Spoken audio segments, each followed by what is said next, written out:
Olá, eu sou o William Nava e você está em mais um episódio do Pode Registrar. Estou aqui com meu compadre, irmão, Lucas Coelho, o host do Pode Registrar. É, Hoje é eu, nosso. eu sou a favor do vernáculo, então eu sempre acabo me atrapalhando quando preciso falar em alguma linguagem estrangeira, sobretudo o inglês. Mas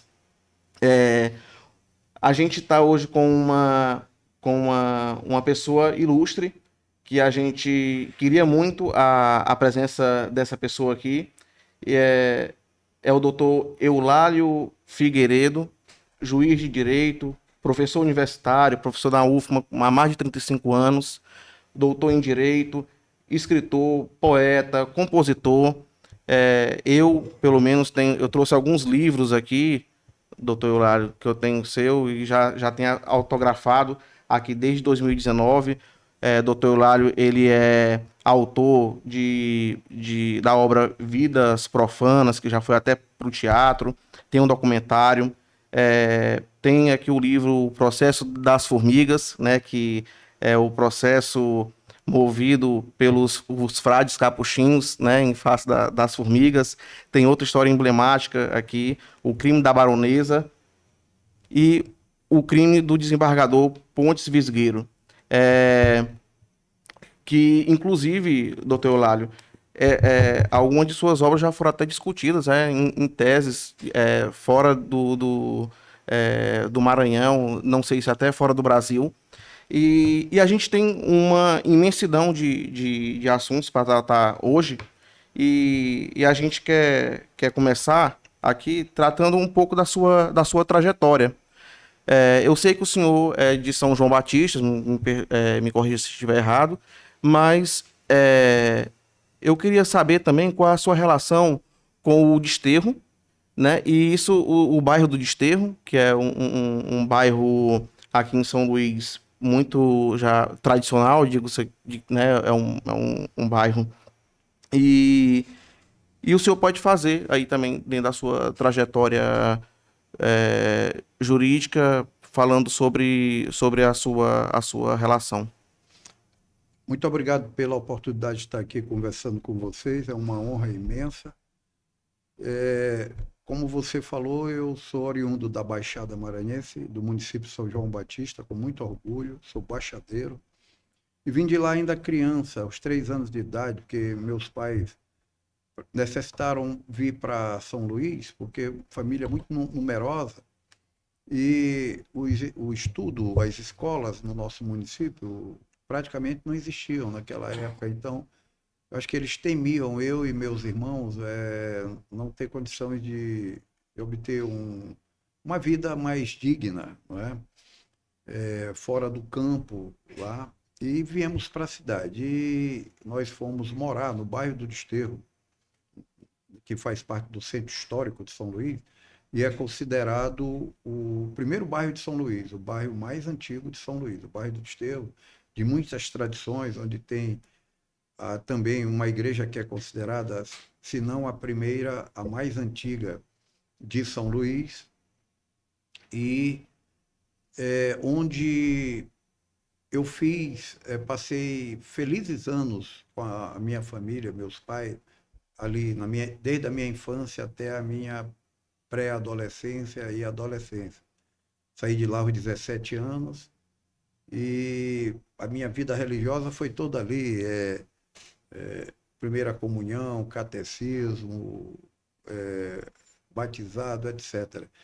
Inclusive, recentemente eu fiz até um samba chamado Minha Igrejinha, em homenagem à igreja de Nossa Senhora do Desterro, onde por muitas vezes eu auxiliei o padre nas missas e toquei o sino da igreja.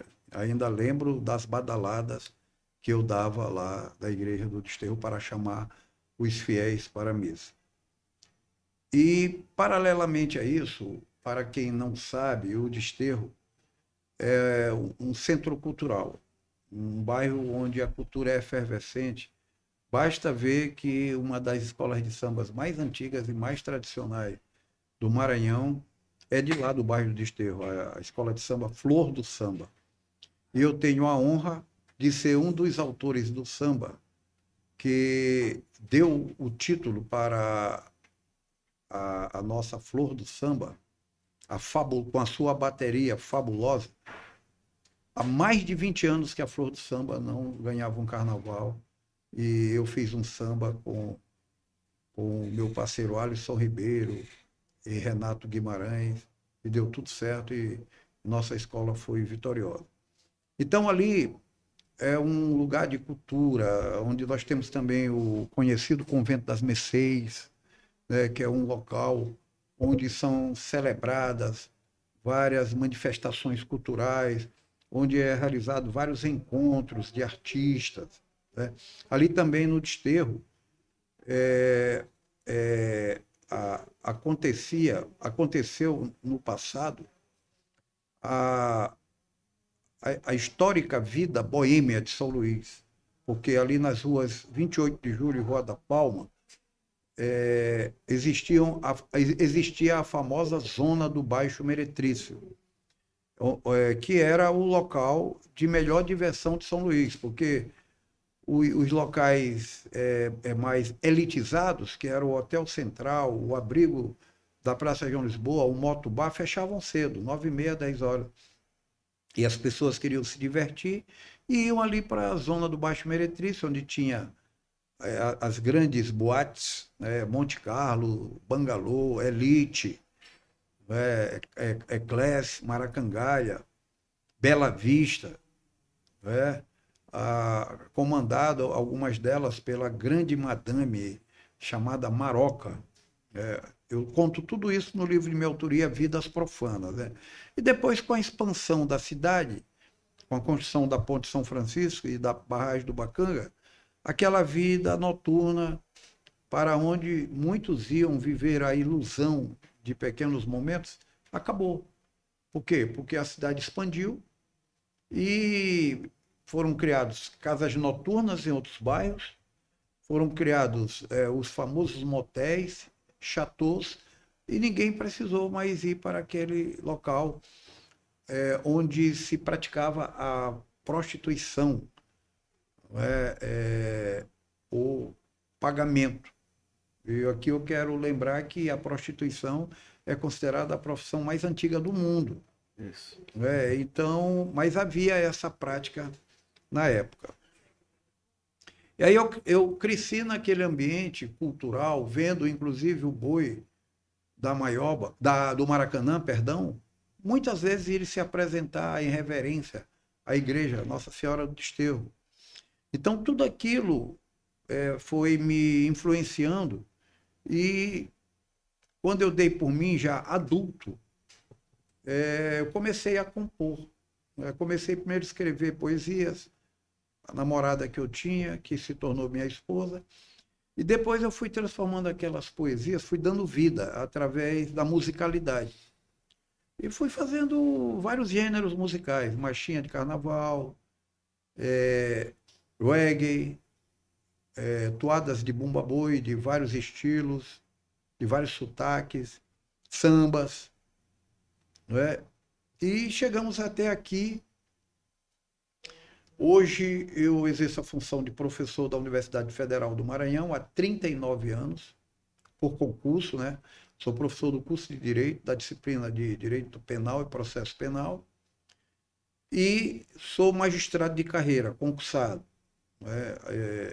Já estou na carreira da magistratura há 34 anos e sou juiz titular da 8ª Vara Civil na comarca de São Luís. Então, eu atuo na área civil como magistrado e atuo na área criminal como professor. Entendeu? Então, eu transito bem nas duas áreas. E na área jurídica, eu tenho vários livros publicados, cerca de 50 artigos publicados em revistas de âmbito nacional e internacional. Minhas obras também já estão espalhadas por aí, por vários países. A obra de maior projeção até agora é O Crime da Baronesa, está na 5ª edição, já vai para a 6ª edição, daqui a alguns anos, eu creio que no ano que vem já dá para fazer a 6ª edição. Nós estamos preparando a 2ª edição do livro Crime do Desembargador Pontes Visgueiro. E nós vamos também preparar agora a terceira edição do livro Vidas Profanas e a terceira edição do livro Sentença Penal, que é uma obra indispensável para quem vai fazer concurso para juiz, porque na prova de concurso para juiz tem uma prova prática em que o candidato tem que fazer uma sentença, elaborar. E esse livro meu, ele tem a virtude de ter a doutrina, a jurisprudência e a prática, né, de como elaborar uma sentença condenatória ou absolutória. Então, eu me sinto feliz porque eu estou aqui de passagem na Terra, neste mundo, e tenho procurado contribuir, porque, na verdade, nós aqui na Terra estamos de passagem e nunca sabemos quanto tempo vai durar essa viagem e nem quando nós vamos retornar. Então, quanto mais você puder fazer para o bem da humanidade, melhor. E o padre Antônio Vieira, num dos sermões, ele disse o seguinte, que quem passa por esta terra, que tem algum conhecimento e que não compartilha o seu conhecimento com o seu semelhante, não é digno de ter passado aqui.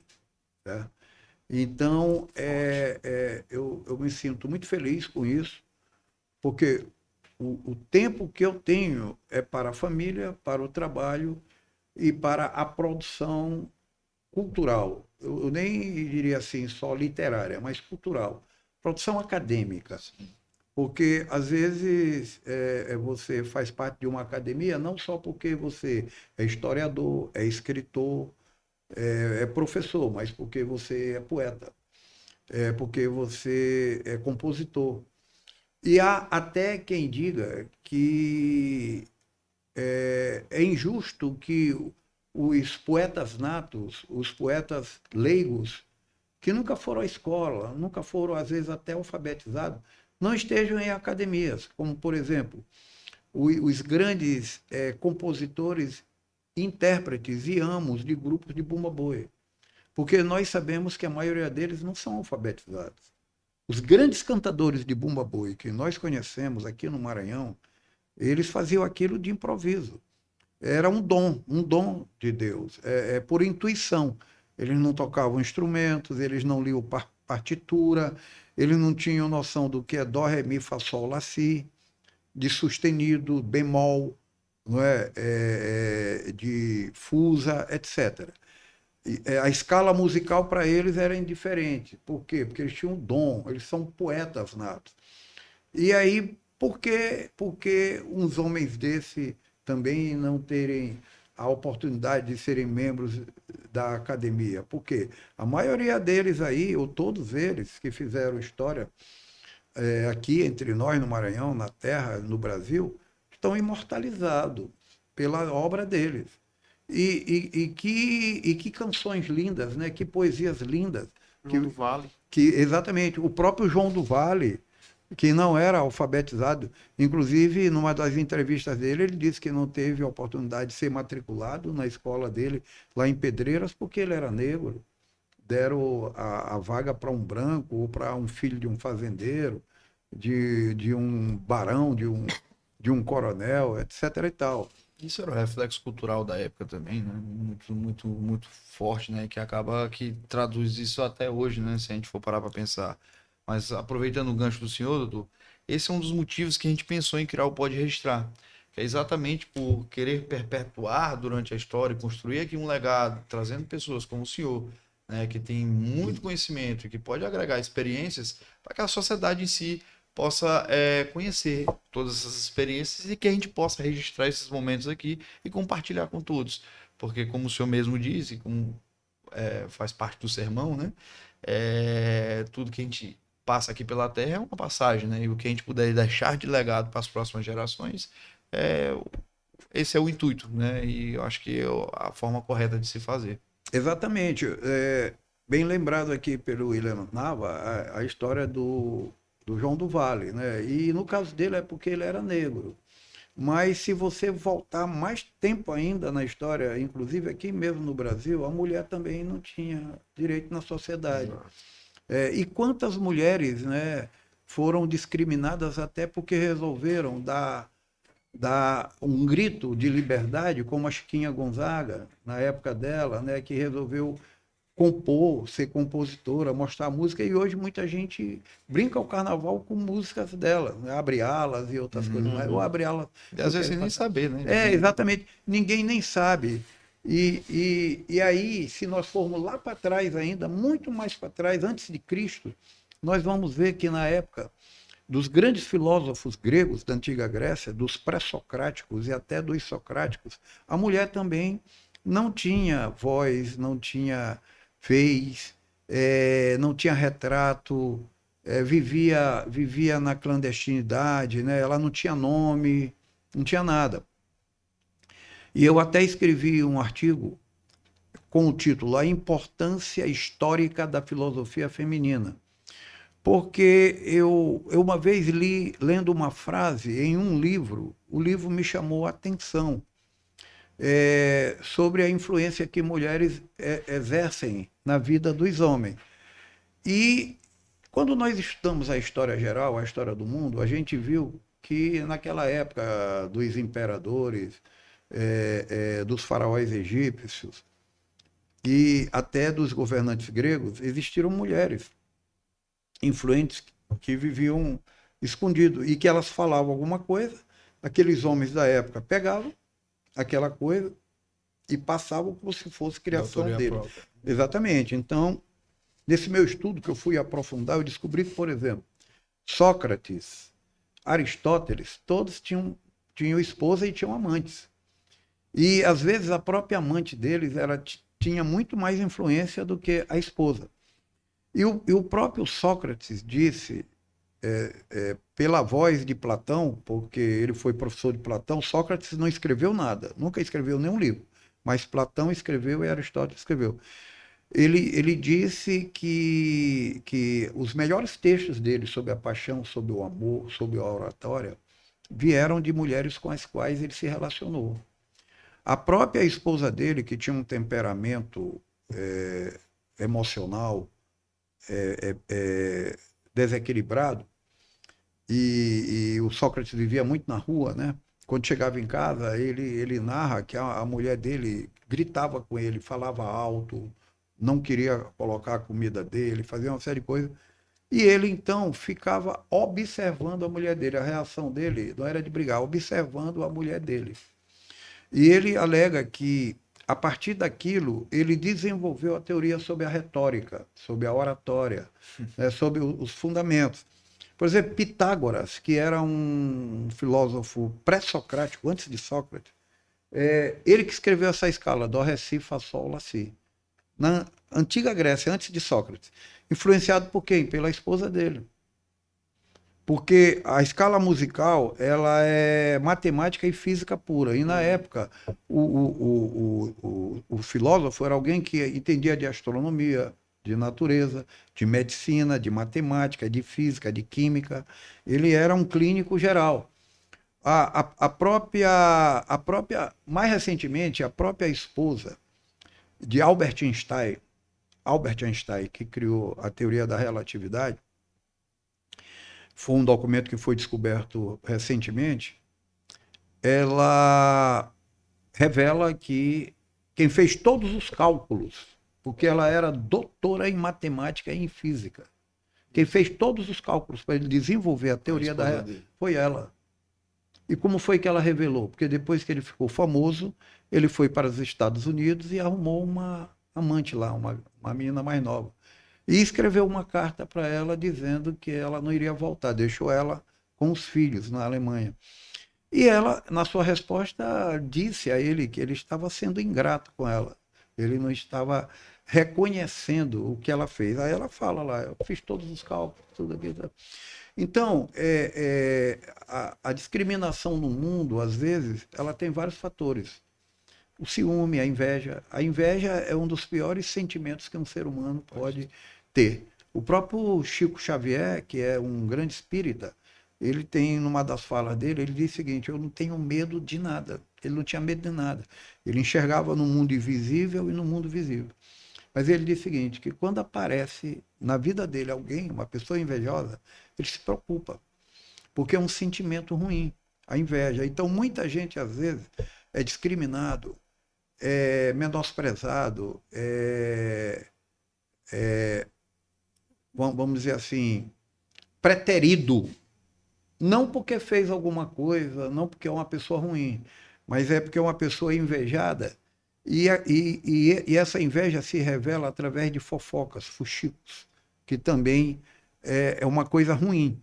E aqui eu invoco a figura de Sócrates, quando alguém veio fazer um fuxico para ele, falar mal de uma determinada pessoa. E Sócrates fez uma tríplice pergunta à pessoa. Entendeu? Disse assim para a pessoa: por que que você está me contando isso? Por que que você está falando mal do fulano? Por acaso você viu o fulano fazendo isso? Aí o sujeito diz: não, eu não vi, foi fulano que me contou. Aí Sócrates já ficou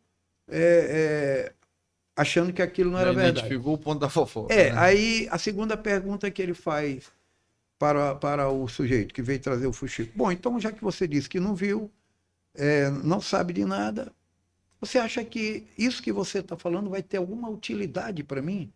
Qual a utilidade que eu vou ter? Aí o sujeito também ficou sem saber o que dizer. Aí a terceira pergunta foi, ele disse para o cara: você ainda quer continuar falando para mim, falando mal da pessoa, continuar fazendo fofoca? Né? Então, de tudo isso na minha vida, por exemplo, quando acontece determinadas coisas, eu tiro uma lição e faço uma marchinha, como eu fiz agora a marchinha do abuso sexual. Não é não. Exatamente, o não é não, agora para o Carnaval de 2025, né? Eu acho um trecho muito interessante nela, que é um recado de uma mulher para a, a, a, o gênero masculino, para o sexo masculino no Carnaval, para brincar com responsabilidade, porque nós sabemos que a maior vítima do assédio realmente é em face das próprias músicas, da bebida e de outras coisas que levam as pessoas à euforia, é a mulher.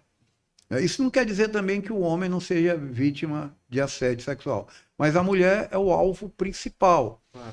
E aí, quando eu fiz a marchinha, sempre tem um grande cantor aqui que interpreta para mim. Tem uma voz muito boa, ele já sabe o meu tom e tudo mais e tal. Mas aí, quando eu estava indo para o estúdio, já tinha ligado para ele, aí eu me toquei no carro dirigindo. Disse: rapaz, não é não. Essa marchinha tem que ser gravada por uma mulher. Então, eu estava no carro e cheguei à conclusão de que a marchinha era um recado de uma mulher para os homens.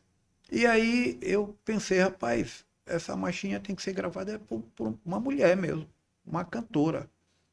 E aí eu liguei para o rapaz que interpreta, que é o Alisson Ribeiro, um grande cantor, e disse assim: Alisson, tu pode continuar indo para o estúdio para participar do coro, porque tem que ter várias vozes.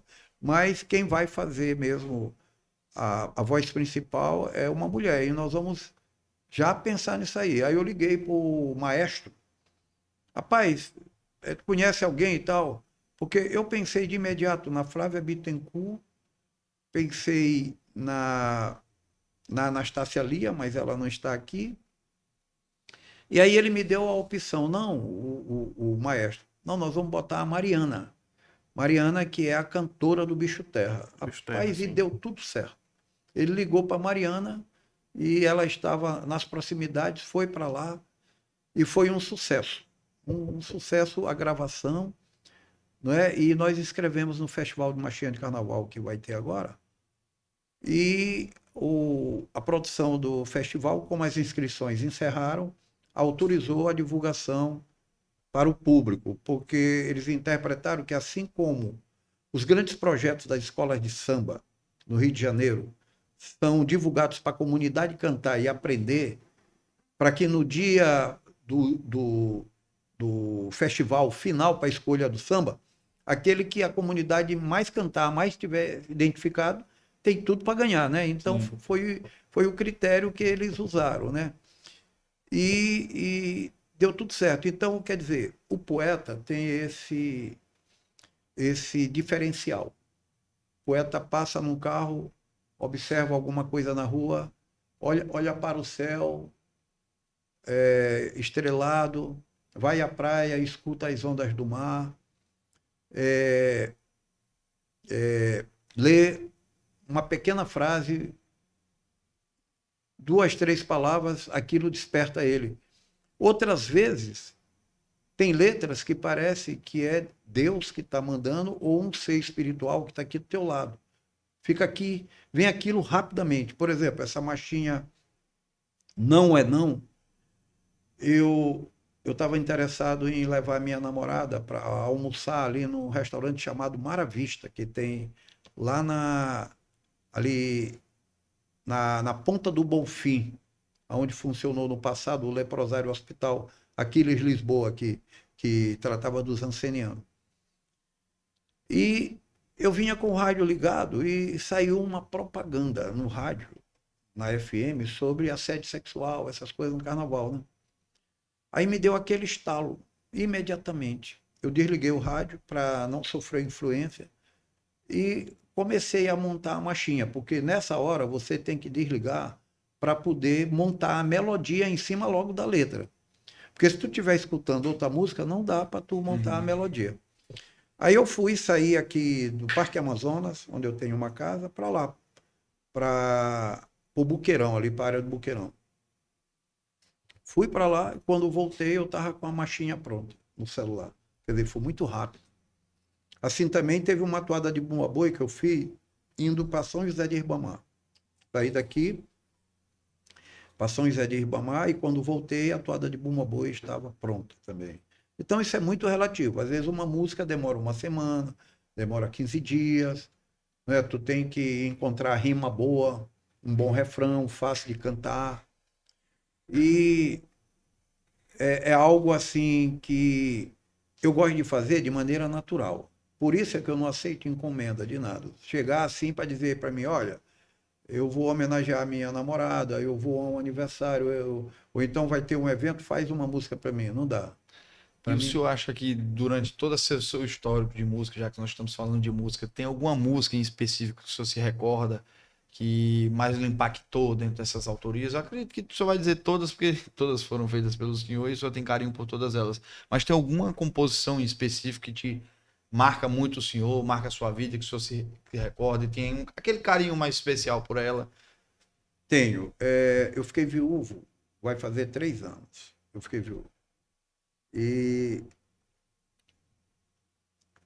vivi 45 anos com a minha mulher, de felicidade, tudo. Ela partiu jovem, né? Como eu falei, vai fazer 3 anos.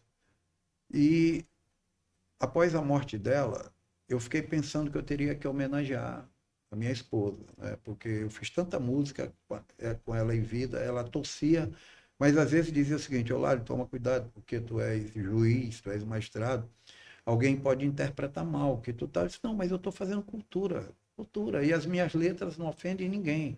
São letras românticas, são letras que contam uma história, uma vida. E aí, um dia eu estava no shopping da ilha e esse rapaz que interpreta as minhas canções, ele ligou para mim e disse assim, poeta, eu estava pensando aqui que a gente podia fazer uma música aí para homenagear a tua esposa e tal, e pá. Aí ele falou para mim assim umas coisas, mas eu não encontrei, vamos dizer assim, aquela inspiração, A porque eu inspiração. acho que era algo que era meu, o sentimento era meu, tá? E aí eu comecei a pensar naquilo muito triste, fazia mais ou menos uns 15 dias que a minha esposa tinha morrido, e eu estava muito triste mesmo. E comecei a fazer alguma coisa, aí saí dali do shopping, aí depois fui caminhar, mas o que mais me impactou, mesmo, já que você pergunta, foi no dia da missa de um mês dela, um mês de falecido. Nós estávamos na igreja e todo mundo lá posicionado para a missa. Um beija-flor entrou na igreja, um beija-flor. Esse pássaro, ele ficou voando o tempo todo, a missa correndo e esse pássaro voando para lá, para cá, para lá, para cá. Não tinha um jardim dentro da igreja, não tinha um jarro de água para ele beber, não tinha um motivo para ele estar ali, aquele beija-flor. Eu observei aquilo, tristonho, todos que estavam presentes observaram aquilo, e quando o padre terminou o sermão, ele perguntou assim, se tinha alguém da família que queria falar alguma coisa. Aí, obviamente que eu, como viúvo, marido, fui falar. Na hora que eu levantei para ir para falar, esse pássaro pousou. Pousou como quem diz, eu vou parar aqui para escutar o que ele vai dizer. Ficou ali, paradinho, tá? E aí, falei, chorei, eu estava emocionado. A missa prosseguiu. E esse pássaro, essa igreja fica no bairro do Parque Amazonas, onde eu morava com a minha esposa.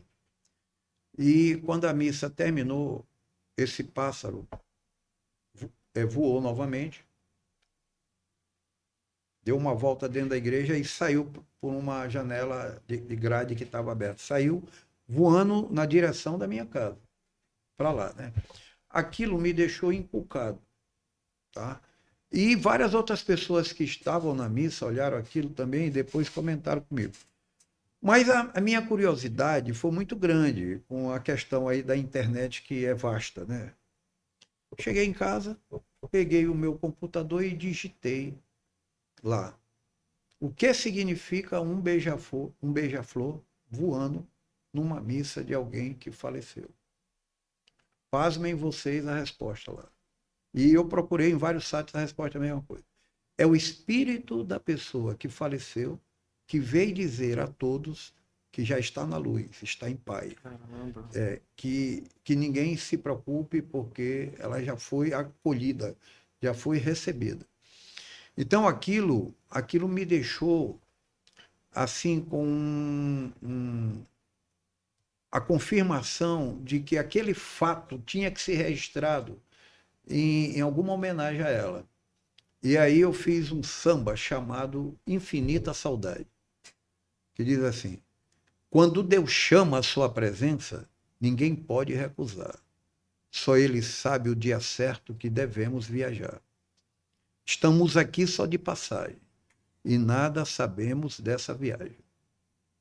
Peço licença, por favor, para falar da minha dor. O meu grande amor partiu e me deixou. Agora só me resta a solidão. Você foi o beija-flor que pousou em meu jardim. Foste embora, meu amor, deixando saudades em mim. Tua saudade está doendo demais, desde que partistes, que eu não tenho paz. E esse samba está gravado, não é? Está na minha plataforma no YouTube, eu tenho uma plataforma lá, uma página, sei muito bem como é que chama isso, mas eu acho que é J. Eulálio, alguma coisa, está lá. Não só ele, vários sambas, mas esse samba em especial mexeu muito comigo. Foi assim, ele foi gravado num momento de dor, fazia um mês mais ou menos que ela tinha morrido, e logo em seguida esse samba foi gravado e nós jogamos ele aí na minha página, né? O nome é Infinita Saudade. Eu não sei se colocar aí Infinita Saudade. Estou procurando aqui. Infinita Saudade, se vai aparecer aí. Infinita Saudade, Eulário Figueiredo. Linda mensagem, viu, doutor? E isso realmente é inspirador. Tanto a sua história como essa percepção musical de fazer um samba tão bonito, né? Num momento de dor como esse que o senhor estava passando. E por isso é que eu não tinha que entregar essa poesia a ninguém. Exato. Eu mesmo teria que fazer essa poesia. E ela veio no tempo certo, porque faltava esse componente para o poema, que é a presença do beija-flor. Né? Entendeu? E aí, quer dizer, eu sou esse poeta, esse compositor, esse artista, que é preciso que o fenômeno me toque. Porque se não houver isso aí, não dá para fazer. E muitas vezes eu fazia música e a minha própria esposa dizia o seguinte: Eulálio, essa não foi para mim. foi para alguma pessoa aí, alguma mulher e tal. Porque um dia eu cheguei em casa, depois de uma caminhada na litorânea, e eu sempre fazia música também na litorânea, com uma toada de bumba boi, sotaque de orquestra, chamada Visita ao Mar. Diz assim: eu fui à praia passear e me encantei com o grande mar. As ondas que quebravam na areia traziam consigo lindas sereias, e o sol que brilhava sorrindo anunciava um dia lindo. Se Deus quiser um dia, no grande mar eu vou morar. Com uma sereia vou me casar para nunca mais de lá voltar. E quando chegar esse dia dos divinos sonhos meus, vou chamá-la de Maria, igualzinha à mãe de Deus. Olha Entendeu? aí. Aí eu cheguei com esse poema lá em casa, digo, olha aqui, mas esse aqui que eu fiz para ti, disse, não, meu nome não é Maria e eu nem sou sereia.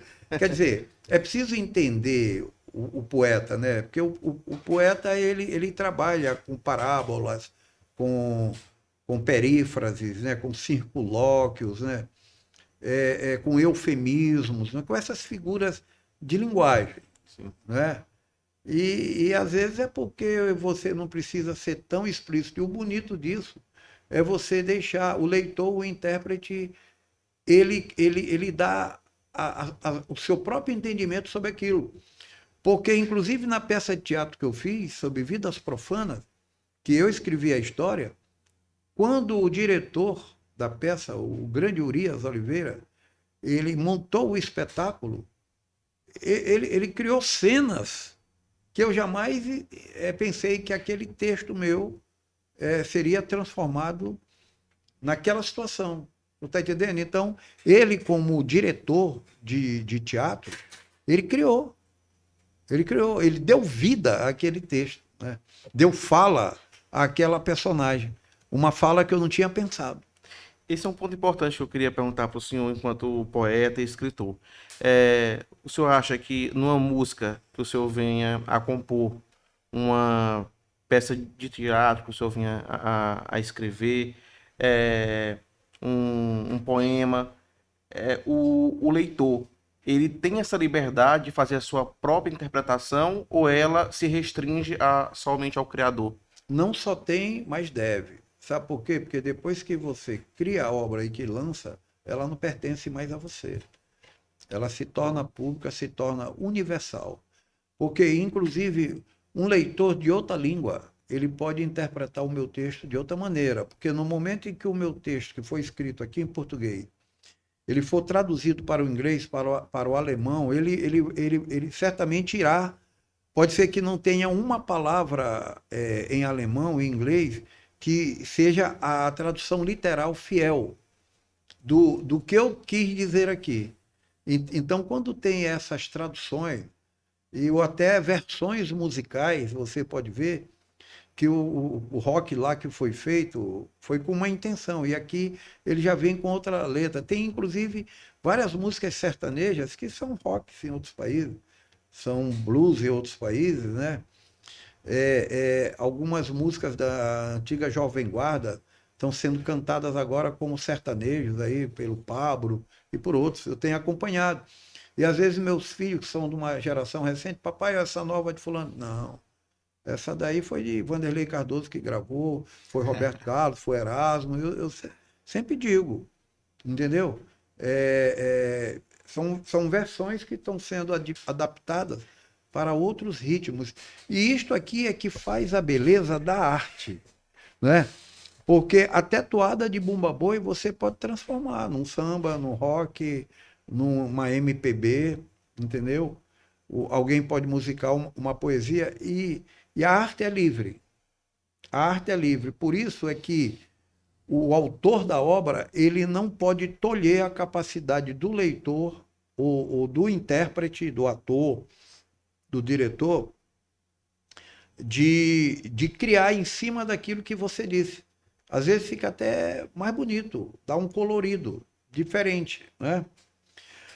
E aí você tem que também entender que hoje em dia se está querendo descaracterizar ou até julgar autores que viveram nos séculos passados, que escreveram sobre histórias que envolviam pessoas negras, pessoas de gênero sexual que hoje se autorreconhecem, né? E alguém diz o seguinte: vamos queimar essas obras, vamos recriminar esses autores.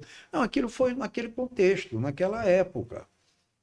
E é até bom que se saiba disso aí, que se tenha conhecimento disso, porque às vezes essas pessoas são julgadas quando na verdade eram grandes autores. Foi eles que deram, vamos dizer assim, relevância à literatura nacional, entendeu? Porque essa questão é muito antiga, entre os egípcios, entre os gregos, os romanos, né? As civilizações antigas. Cada povo tem um costume, cada povo tem uma história. E nós não podemos querer que a história da humanidade seja contada só pela ideia que nós temos hoje de como deve ser. Nós também temos que ver como era, né? Por exemplo, aquele costume de pedir a mão em casamento da noiva, de celebrar o próprio casamento, está lá no Código Justiniano, em Roma, não é? A questão, por exemplo, do dolo e da culpa, do que era crime e do que não era crime, a própria questão de como tratar o falecimento da pessoa. Hoje em dia, morre alguém, fica todo mundo triste, lamentando aquela perda, e existe um livro chamado A Cidade Antiga, escrita por um historiador francês chamado Fustel de Coulanges, em que ele demonstra em várias passagens que a maioria das civilizações antigas fazia era festa, celebrava a morte do ente querido, porque eles se alegravam, porque entendiam que aquela pessoa que morreu ia interceder por eles lá, entendeu? Eles eram agricultores, então aquela pessoa ia pedir a Deus que mandasse chuva, que não faltasse chuva, que a produção fosse sempre boa para eles terem o que comer, para eles terem como viver, que a cada dia a vida fosse melhor. Então eles faziam festa, tocavam música, bebiam, comiam muito, botavam comida na urna funerária do falecido, né? Porque acreditavam que, muitas vezes, até o sujeito que era guerreiro, que era soldado, que tinha riquezas, o cavalo que ele montava aqui era morto para ir com ele, aquele escravo de confiança dele também era morto para ir, às vezes a própria mulher dele ia, porque eles acreditavam que tinha uma vida lá, outra vida. E na verdade, nós que somos cristãos católicos, eu escrevi até um artigo sobre isso chamado A Face Oculta da Morte. A face oculta da morte é a vida. Porque qual é a promessa que a Bíblia diz? Que a vida física se extingue aqui, mas lá você recomeça uma vida espiritual, no outro plano, entendeu? Porque nós somos matéria aqui, mas nós temos aqui conosco um espírito, né, uma alma, e os próprios espíritas acreditam na reencarnação. Exato. Entendeu? Que outras religiões não acreditam. Então alguém diz assim: fulano tal que viveu há tantos anos atrás, reencarnou de novo em não sei quem. Tem pessoas que dizem que recebe o espírito de Dr. Fritz e outros mais. Então cada um de nós somos criação de Deus. E o processo das formigas demonstra muito isso, porque quando os frades capuchinhos chegaram aqui no Maranhão e que abriram o processo contra as formigas maranhenses para que elas fossem expulsas do território do monastério. Isso é um caso real, né? Real, do convento de Santo Antônio. E as formigas, ao serem intimadas para se defender, sob a acusação de que eram ladras, de que subtraíram mantimentos, agiram em concurso de agentes, que eram muitas, e estavam cometendo um crime de dano, os religiosos as chamaram de malditas, disseram que as formigas não serviam para nada, eram insetos malditos. E após serem intimadas e o juiz nomear um defensor para elas, o defensor foi muito criativo. Ao defendê-las, disse que os religiosos estavam equivocados, porque quando Deus criou o mundo, o Deus criou o ser humano, criou o homem, a mulher e os animais. E as formigas são animais denominados por nós de insetos. E disseram mais, não são criaturas malditas, porque Deus não cria nada que é maldito. Então Deus que criou ela. E disse mais, não são tão trabalhadoras como eles se diziam trabalhadores. Por quê? Nas colônias que tem formigas, existe uma organização onde tem, inclusive, hierarquia. Existe as obreiras, as que são soldados, existe a que é a líder, né? a rainha. Né? Então, todas aquelas pessoas na colônia de formigas trabalham em função de uma outra. Todos aqueles insetos, melhor dizendo, que é a rainha. Então, elas se defenderam dizendo isso. E, por último, elas disseram o seguinte, nós não temos nada que sair daqui, não. Vocês é que tem que sair daqui, porque quando vocês não são brasileiros. Quando vocês chegaram aqui, nós já estávamos aqui. Aqui é o nosso lugar, é a nossa região. Vocês que são invasores. Doutor Lali, aproveitando, né, todo esse contexto literário que o senhor me passou, me veio uma inspiração também de que a literatura exatamente é isso, né? A gente consegue, através dela, traçar pelos caminhos do passado, entender o nosso passado, né? Ver o presente e talvez projetarmos o futuro.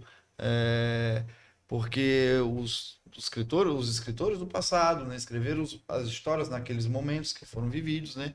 E com o tempo, né? Nessa linha do tempo, a gente vai podendo abrir todo esse caminho, esse trajeto e melhorar até como pessoa. E o senhor vinha falando muito sobre essa questão de fazer tudo com um porquê, um propósito das coisas. E eu achei muito bonito na sua parte, doutor, quando o senhor fala que as inspirações têm que vir do senhor. Né? O senhor só produz suas obras, né?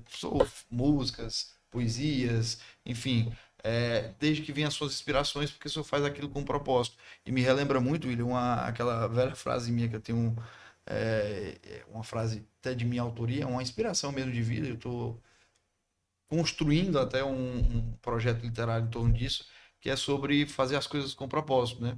Tudo aquilo que você faz com propósito, tudo que você planta, a frase tudo que você planta com propósito, você colhe com excelência.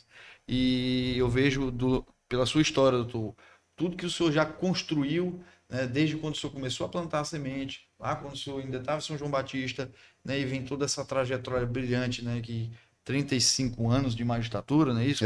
35 anos de magistratura, 39 anos, né, como professor. E se eu colocar aqui como autor de obras ou até poeta, eu acho que é a vida inteira, né? Porque o senhor nasceu com essa inspiração e desenvolveu ao longo dos anos. E isso é muito bonito. E o tanto que isso agrega para a sociedade maranhense, a nível nacional, né? O tanto que a sua história e todas as suas obras têm impacto positivo, né? E um contexto social para que deixemos elas para as gerações futuras. E esse aqui é o importante, a construção de um legado, que é isso que o senhor vem fazendo durante toda sua trajetória de vida. Eu queria também conversar com o senhor um pouquinho, doutor, sobre as suas dificuldades, especificamente com relação à magistratura, porque são 35 anos de história e 35 anos bem vividos, e hoje o senhor está na 8ª Vara Civil, né, em trança final. Eu tenho certeza que durante toda a trajetória do senhor, o senhor vai fazer um reflexo no passado e lembrar o tanto que foi, degrau por degrau, tudo construído com muita dificuldade e assim, com muito estudo. Né? O senhor tem um doutorado, o senhor é um homem que é apaixonado pelo estudo e construiu sua trajetória sólida. Né? Então, eu lhe pergunto assim, dentro de todos os 35 anos de magistratura, o que o senhor consegue hoje nos traduzir como momentos que foram impactantes na sua vida como juiz, de lá para cá, as dificuldades que foram encontradas, e explicar e deixar para as pessoas que têm interesse em traçar objetivos de serem magistrados, quem sonha em ter um concurso público, dicas que o senhor possa dar para esses estudantes de direito que hoje estão ainda na faculdade, no período acadêmico, que inspirações o senhor pode traduzir para essa galera, e que possam sempre fazer como o doutor Eulálio. E a nossa convidada no episódio anterior, doutor, é uma advogada, que nós dois somos advogados, e cada um tem uma percepção daquilo que quer fazer na vida. Mas tem muitos aí que nos acompanham que sonham em ser juízes. Então o senhor pode deixar uma inspiração para esse pessoal, que eles possam ver no senhor uma inspiração de querer serem juízes, serem magistrados e desenvolverem uma carreira tão brilhante como a do senhor. Olha, eu posso te dizer o seguinte, desde ali meus 17, 18 anos eu já sabia o que eu queria ser. Eu queria ir para a área do direito, inclusive numa irmandade de 12 irmãos, meus pais tiveram 12 irmãos, eu fui o primeiro, porque os mais velhos foram para outros cursos, né? Eu sou o sétimo, e lembro que depois que eu fiz direito e que me tornei professor do curso de direito, tive a honra de ser professor do meu irmão, o segundo dentre os 12, Olha, o segundo mais velho, ele foi meu aluno, tá? Porque ele viu em mim, assim, ele ficou empolgado com a minha desenvoltura, logo, porque eu fui muito precoce, bem novo, todos os concursos que eu fui fazendo, fui passando, porque eu sempre gostei muito de ler. E eu sempre procurei ser um purista da língua, apesar de que hoje está aí o primado da escrita simples, até no direito, né? Mas eu acho que o direito, assim como a medicina e outras ciências, ele tem a sua terminologia própria. E mesmo que se queira impor essa escrita acessível, você nunca vai conseguir, porque aqui e acolá você vai ter que dizer um meritíssimo, data vênia, alguma coisa desse gênero. E tem todo o tradicionalismo, né? Exatamente. E o advogado, ele existe para traduzir isso aí para o seu cliente, né? E na sala de audiência, obviamente, que o juiz, se ele estiver diante de uma pessoa de poucos conhecimentos, ele vai falar a linguagem simples. E vai escrever também a linguagem simples para a pessoa entender. Mas a minha carreira na magistratura, eu comecei primeiro advogando, né? Advoguei 10 anos, depois que tive esse período, porque na época havia uma exigência nos concursos públicos. Você tinha que ter 10 anos de prática forense para fazer concurso para juiz, né? Aí eu fiz o concurso, fui aprovado em primeiro lugar no concurso, graças a Deus, concorrendo com vários candidatos, inclusive ex-alunos na universidade, né? E teve um momento que eu pensei assim, se um ex-aluno meu me superar, passar bem mais classificado que eu, vai ser uma demonstração de que o mestre ensinou bem ao seu discípulo, né? Mas Deus me ajudou e eu consegui ser o primeiro no concurso. E aí você sabe que a carreira de magistrado, principalmente naquela época, começava pelo interior. E as comarcas nem sempre tinham a estrutura das que hoje têm. Era máquina de datilografia, geralmente era uma casa improvisada, um prédio velho. Hoje não, o judiciário está dotado de boas instalações, com ar-condicionado. Na época fazia muito calor, era ventilador, papel voava para todo lado. Hoje não, você pode estar na sua casa com o seu token, você está trabalhando. Então, o juiz tem uma estrutura muito boa para trabalhar. Porém, o juiz hoje, ele tem uma sobrecarga de trabalho tremenda, porque ele tem que cumprir metas que são estabelecidas pelos seus superiores hierárquicos, pelos órgãos hierárquicos. E para cumprir essa meta, nem sempre, em determinados casos, que tem uma complexidade maior, o juiz ele terá tempo de se debruçar para fazer uma sentença de 20 páginas, de 30 páginas, porque as demandas aumentaram e hoje em dia as pessoas, por qualquer razão, vão para o judiciário. Então, mesmo tendo os órgãos reguladores, como o PROCON e outros órgãos extrajudiciais, onde você pode procurar compor uma conciliação, não é possível todo mundo, tudo vai desaguar no judiciário. E aí o juiz tem que receber toda aquela demanda e tentar resolver. E está havendo um outro problema, que a tecnologia ela facilita muito a vida de qualquer cidadão hoje em dia. Mas, por outro lado, principalmente no nosso meio judiciário, o advogado, o promotor, o cidadão que ele tem o acesso, ele vai ver se o juiz está trabalhando ou não, o que está acontecendo, se aquele processo está concluído há mais de 100 dias, o que está havendo naquele negócio. Sem ser o advogado, os órgãos correcionais estão vendo também, a corregedoria, o CNJ, está todo mundo tendo acesso ali. Então, o juiz hoje ele é monitorado 24 horas por dia. Inspeções recorrentes, redes sociais, blogs, imprensa, uma série de coisas que o juiz está na vitrine. Antigamente, até quando eu comecei a advogar, aquele ali é o juiz fulano e tal, um homem honrado e tudo mais, o desembargador Beltrano e tal. Hoje ninguém quer saber disso. Mesmo que seja um juiz honrado, um desembargador honrado, um ministro, sei o quê, ao primeiro deslize, engano, descuido, vem. As pessoas vêm julgar. Julgam. Julgam e às vezes quem te julga nem trabalha naquele processo.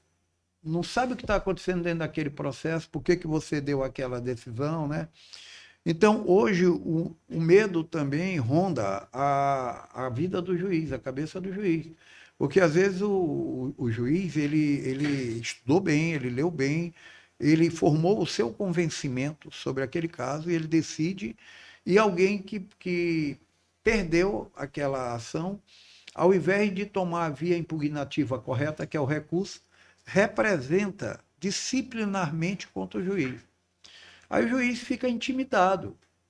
Eu me lembro que quando o Código de Processo Civil entrou em vigor, processo de 2015, ele veio ali trazendo uma expressão dizendo que, mais ou menos, que com relação à tutela, o juiz deveria ter certa cautela, isso, aquilo, outro.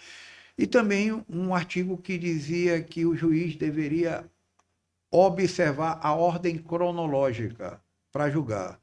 Então, diante daquilo ali, muitos juízes disseram o seguinte: não, o teu processo entrou agora, mesmo que ele fosse, por exemplo, do ano 2025, tivesse uma liminar, uma tutela, eu não vou julgar, eu vou trabalhar. Obedecer a ordem cronológica. Eu vou trabalhar no de 2021, no de 2019. Aí o código foi alterado e colocaram um pronome lá.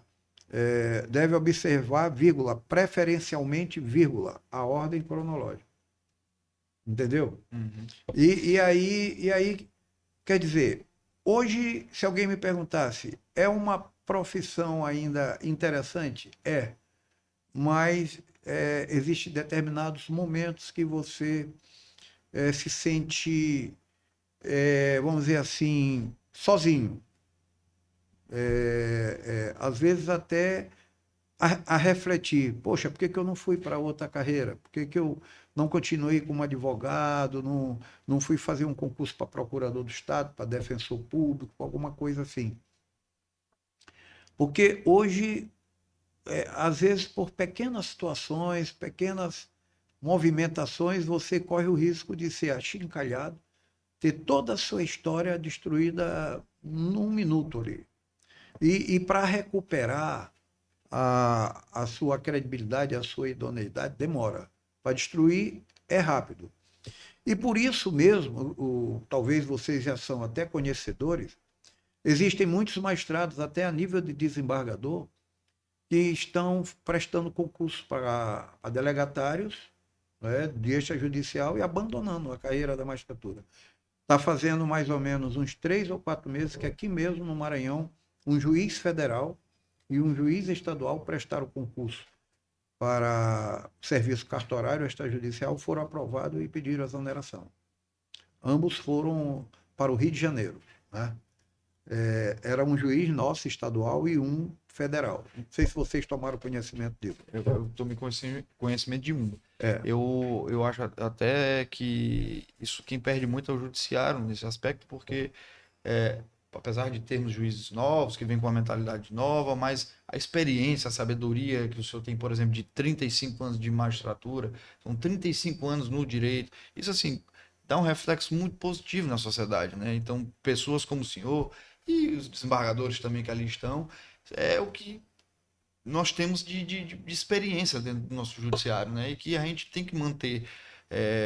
Eu acho interessante essa visão do senhor com relação a isso, mas também entendo que é tal como toda profissão, né? Tem as suas dificuldades que ali a gente acaba tendo que enfrentá-las e superá-las. Exatamente, Né? porque você imagina, você está numa profissão que você ama, que você gosta, mas que em determinado momento a cobrança para você estar naquele lugar é tão grande que você se sente numa camisa de força. Porque, por exemplo, o Código de Processo Civil diz assim, uma ação que tenha pedido tutela liminar, você tem que examinar em 48 horas.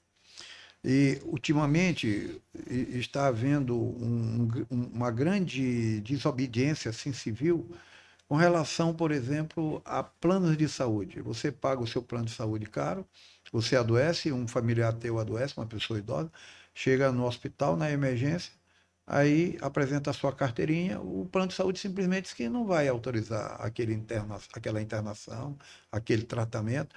Aí você fica assim De mãos atadas. numa situação de insegurança jurídica, porque você está adimplente, você está em dia com o pagamento daquele boleto, daquela tarifa, e o plano, por alguma razão, diz, não, eu não vou fazer. Aí você se torna alguém vulnerável, hipossuficiente, como o Código do Consumidor diz. Aí só tem uma alternativa, recorrer ao Poder Judiciário. E aí o juiz é a única autoridade que representa ali aquela tábua de salvação, a tranquilidade da família em face daquele parente, daquela pessoa que está ali naquele sofrimento. Não é porque o hospital também ele se vê na condição de não receber aquilo ali porque não tem uma garantia que vai ser pago.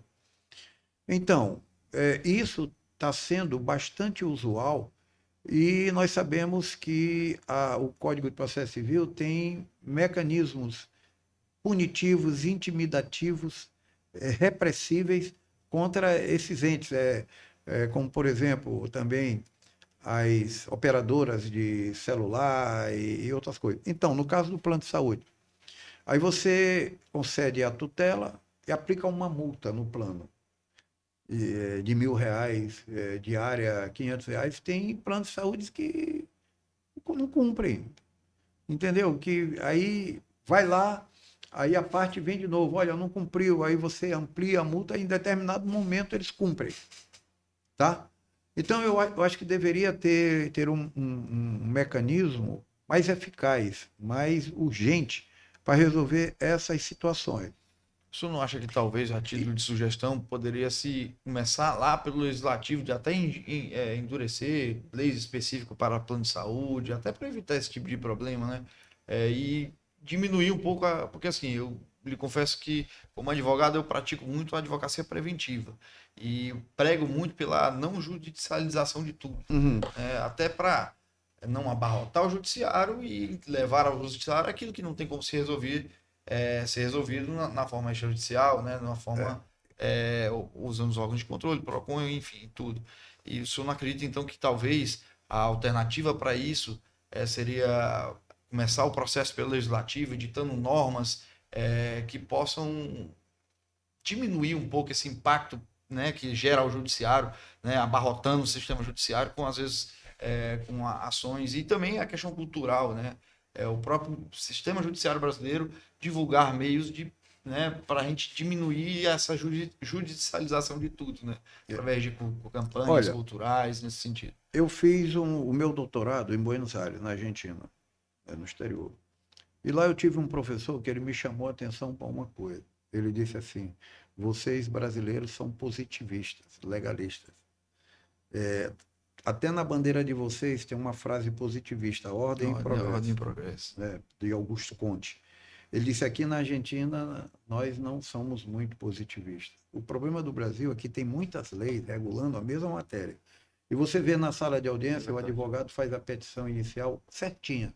Está tudo bonitinho e tal. Aí vem a contestação, aí o cara diz assim, não, isso aí está na lei tal, mas tem a lei tal que abre uma exceção para não sei o que e tal, tal. Quer dizer, então o direito não está amarrado.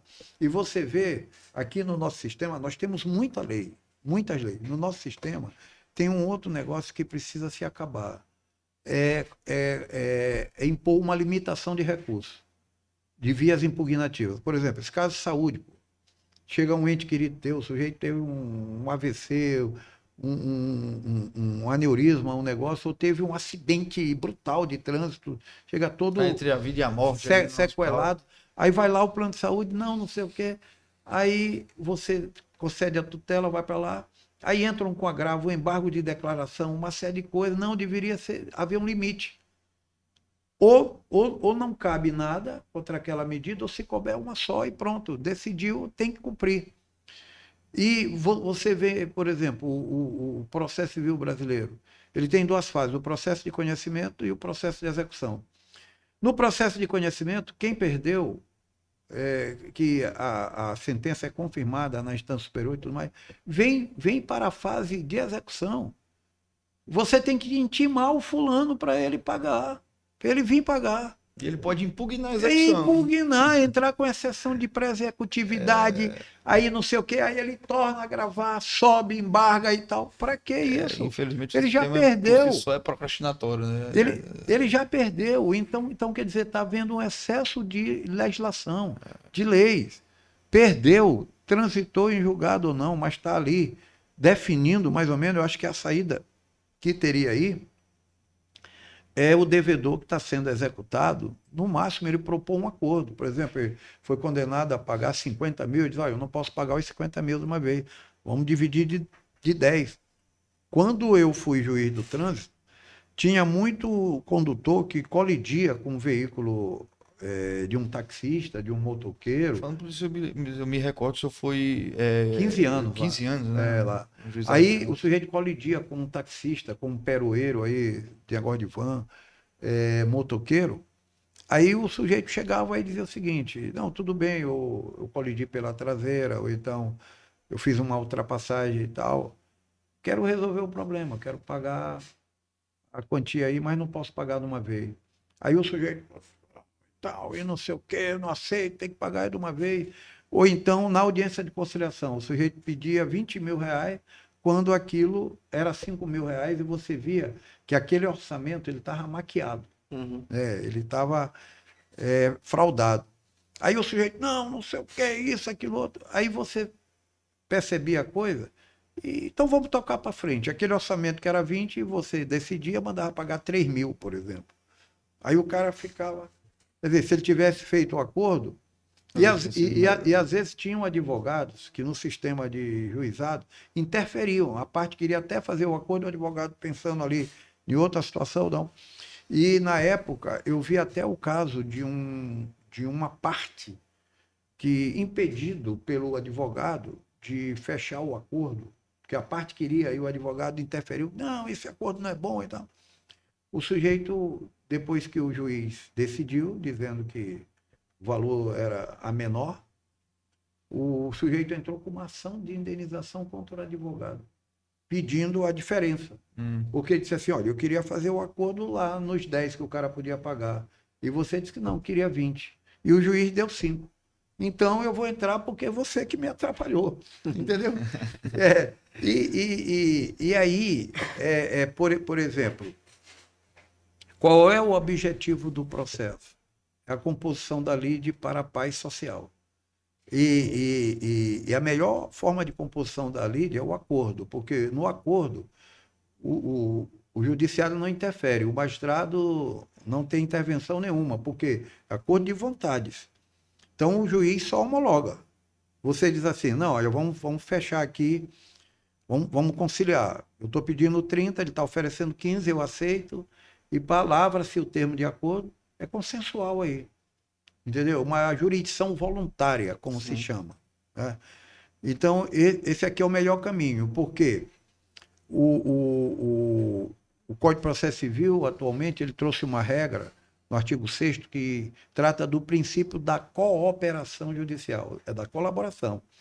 Então, hoje, todo mundo tem que colaborar para chegar a esse acordo. E o mesmo Código de Processo Civil, salvo engano, no artigo 315, ele diz lá, ninguém se eximirá de contribuir com o Poder Judiciário para a descoberta da verdade e o fim do processo. Quando ele utiliza esse pronome ninguém, lá no início, ninguém se exime do dever. É um pronome indefinido. Esse ninguém é o juiz, é o promotor, é o advogado, é a testemunha, é a parte, é todo mundo. Né? Então, o que acontece em nosso sistema é também essa avalanche de demandas repetitivas. Né? Ora, se já tem uma súmula do Supremo dizendo que se eu compro. Não existe essa súmula, mas eu vou criar aqui. É fictício, nós vamos aqui ilustrar um. Que se eu compro um liquidificador numa loja, ele está novo. Eu cheguei em casa, o liquidificador, eu adotei todos os critérios normais para ligar o liquidificador, a televisão. E deu um defeito, o Código do Consumidor diz que o vendedor tem o dever de trocar. Mas não troca. Aí você tem que entrar no judiciário para reclamar daquele liquidificador. Vai no PROCON, não resolve. Aí vai para o judiciário, o juizado especial. Então, o consumidor entre nós, ele é hipossuficiente e vulnerável. Operações bancárias. Hoje em dia está muito comum com esses bancos digitais aí, o sujeito te mandar mensagem para abrir conta, te oferecendo cartão de crédito, tudo aquilo é perigoso, é muito perigoso, é uma cilada. Até em alguns sites de venda na internet, você compra um celular, compra um objeto, chega um tijolo, um pedaço de pau dentro, uma coisa, entendeu? Quando eu era juiz da turma recursal, nós tivemos vários casos dessa natureza, de pessoas serem enganadas. Olhava um vestido, olhava uma blusa, um celular, uma coisa, e recebia outra coisa totalmente.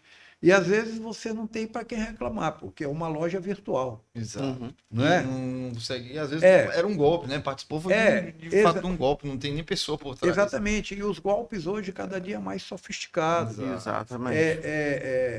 Tem um sociólogo chamado Emile Durkheim, não sei se vocês já ouviram falar. Sim. Ele diz o seguinte, que a sociedade só evolui com a evolução do crime. Antigamente, o xadrez era só um ferrolho, tu botava um cadeado, o cara não fugia, depois ele descobriu como fugir. Hoje as penitenciárias têm muros altos, tem uma opção de coisa, mas tem gente que consegue fugir. Hoje você se cerca nas redes virtuais de toda a segurança, mas ainda tem gente que consegue entrar na tua conta, de criar um perfil falso, uma coisa, comprar um carro em teu nome, financiar alguma coisa em teu nome. Então, é muito cuidado. Por quê? Porque cada vez mais o crime não está sendo mais individual, é através de organizações criminosas, muitas vezes internacionais, e tudo isso obriga o juiz a cada vez mais estudar, o Poder Judiciário, a polícia, os organismos.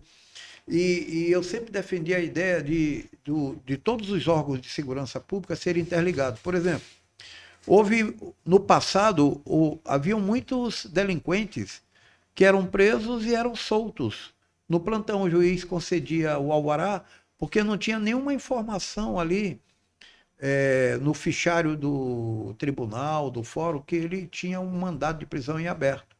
Então, eu acho que hoje, com as redes sociais, não tem sentido. A polícia civil, militar, a federal não está ligada com o Poder Judiciário. Claro.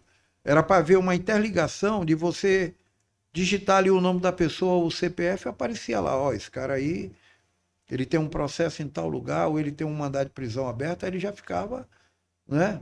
Mas ainda tem gente que consegue se esquivar dessas coisas, né? Então, repetindo, ser juiz é uma profissão linda, bonita, empolgante, sacrificante, muitas vezes, mas ainda é algo em que aquela pessoa que tiver vocação pode se realizar.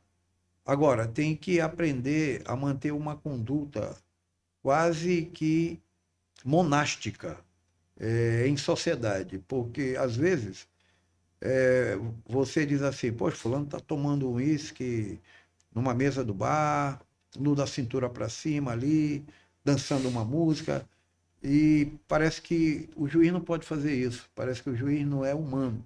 Parece não, o juiz não pode, não deve fazer. Porque se fizer, ainda mais hoje com a tecnologia, a turma bate uma foto, manda, joga na rede social. E escracha, né? Com a Sim, cara claro, muda o contexto do que era aquilo. Se o cara tomou um copo, o sujeito disse que ele encheu a cara, que ele tomou 10 garrafas, 2 litros de uísque, outros tanto de vinho.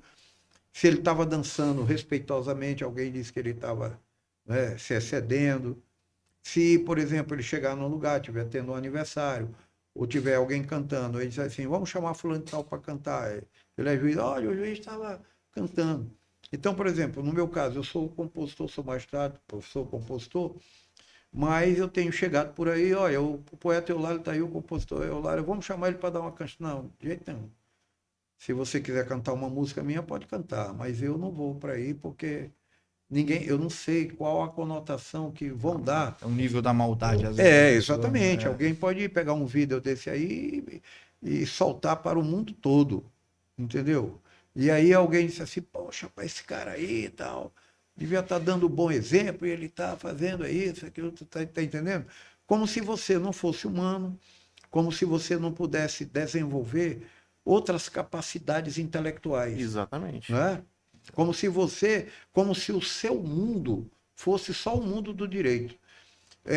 Os grandes juristas, como o jurista alemão Rudolf von Ehring, Savigny, o próprio Pontes de Miranda, que foi um dos grandes juristas brasileiros, era um polígrafo, vamos dizer assim. O Nelson Hungria, que é o pai do direito penal brasileiro, eles sempre disseram nas obras dele, você pode pegar, que o profissional do direito, que só estuda direito, que só vive o direito, é um péssimo profissional. Porque o direito é uma ciência que se correlaciona com outras ciências. Por exemplo, eu que sou da área criminal, eu preciso ter noções de psiquiatria forense, psicopatologia forense, medicina legal,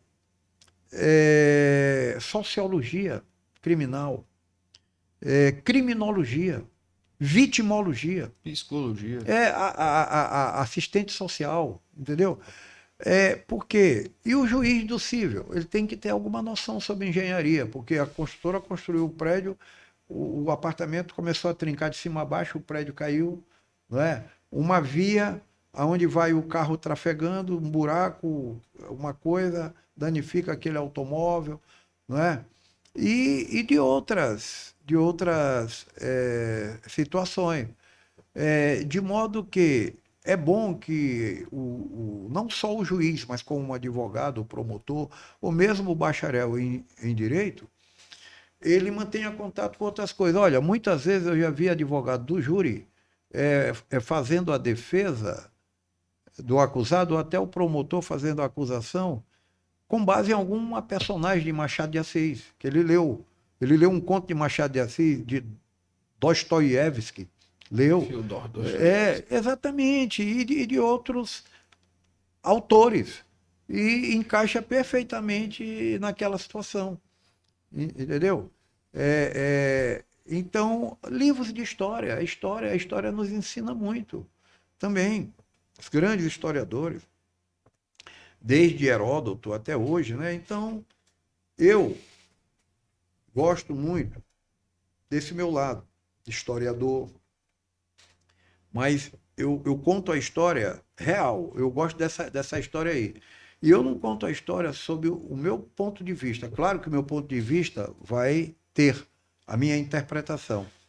Mas todos os livros que eu já escrevi aqui da história do Maranhão, eu fui aos jornalistas da época, o que os jornais da época comentaram sobre o caso, por exemplo, Pontes Visgueiro, a Baronesa de Grajaú, as Formigas.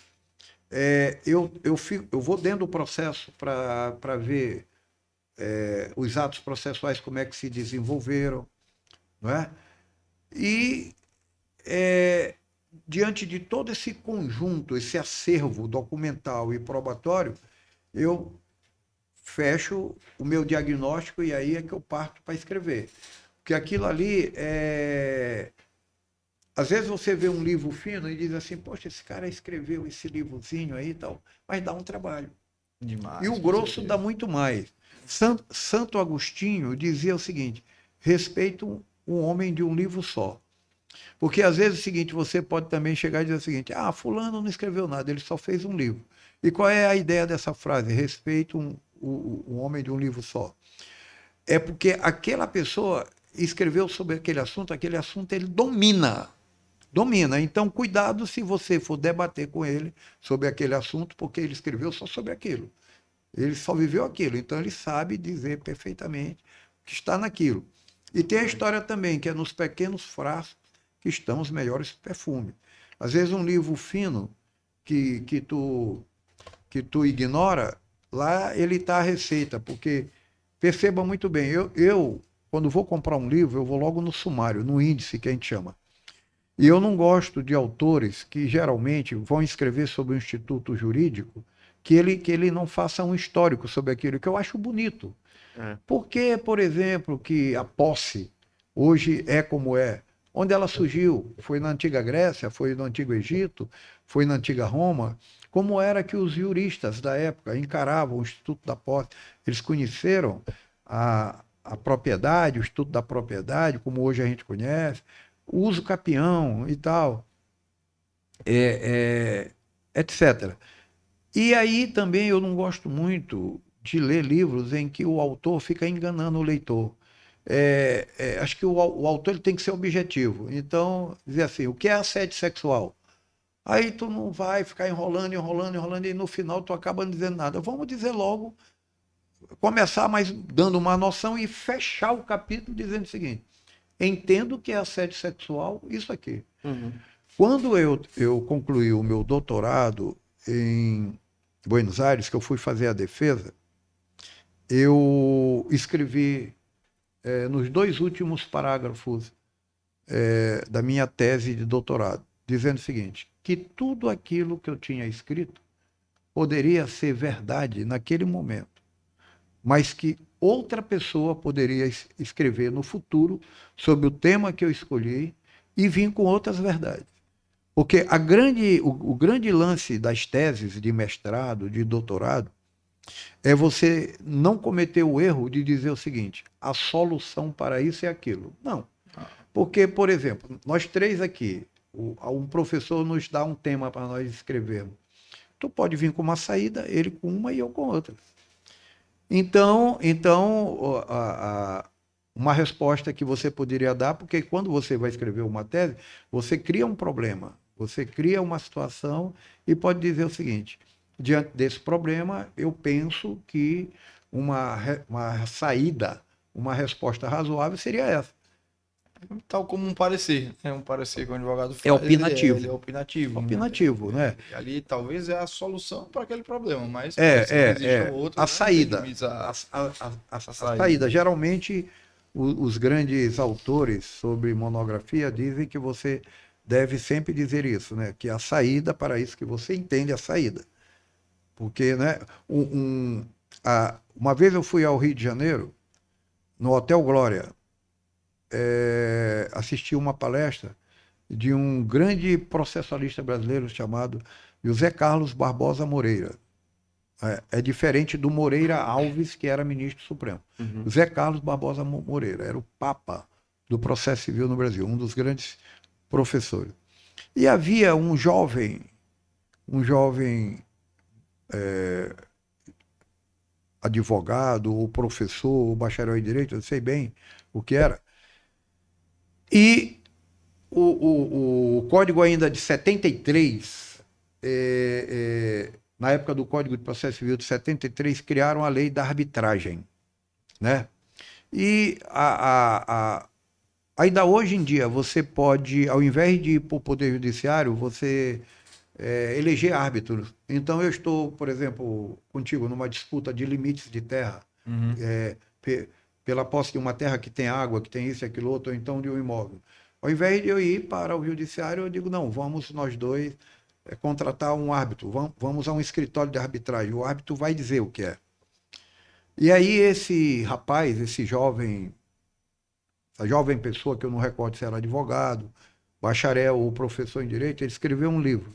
O título era A Arbitragem, dois pontos. Arbitragem, dois pontos. A solução. Aí esse professor pegou esse livro desse rapaz na palestra, liquidou.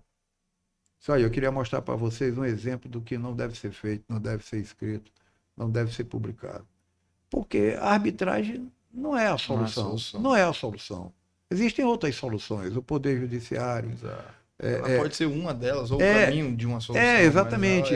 Hoje em isoladamente, dia, por exemplo, como você falou de cartório, você fazer uma escritura ou uma ata notarial consensual no cartório. Então, todos são soluções de pacificação de conflitos, não é?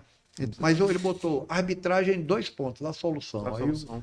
Aí o cara, né? aproveitando em cartório, eu até fazer uma correção aqui mais cedo, na hora que eu conversando com o doutor Lálio, eu acabei falando, eu sou advogado, o William é advogado, não, o William é oficial substituto de registro de imóveis, né, para Sim.